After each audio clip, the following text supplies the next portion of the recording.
5 நிமிஷத்துல சிம்பிளா பண்ணிடலாம். ஆனா டேஸ்ட்டு வேற லெவல்.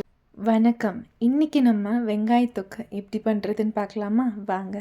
அதுக்கு ஒரு கடாயில் கொஞ்சமாக எண்ணெய் ஊற்றி 1 ஸ்பூன் கடுகு, 1 ஸ்பூன் வெந்தயம், 1 ஸ்பூன் சீரகம், 1 ஸ்பூன் தனியா, 5 வரமிளகாய்.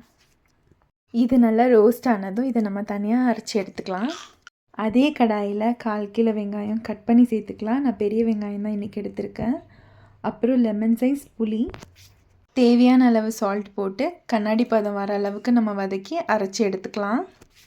தாளிப்பு தாங்க. அதுக்கு நான் நல்லெண்ணெய் கொஞ்சம் எடுத்துக்கிறேன். கடுகு, சீரகம், 8 பூண்டு நான் தட்டி எடுத்துக்கிறேன்.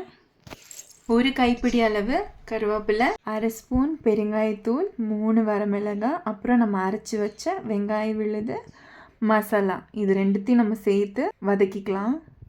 லேசாக வதக்கிட்டு அதோட நிறம் மாறினதும் கேஸ் ஆஃப் பண்ணி சாப்பாடு கூட மிக்ஸ் பண்ணி சாப்பிட்டா ஒரு தடவை இல்லை 2 தடவை கேட்பீங்க.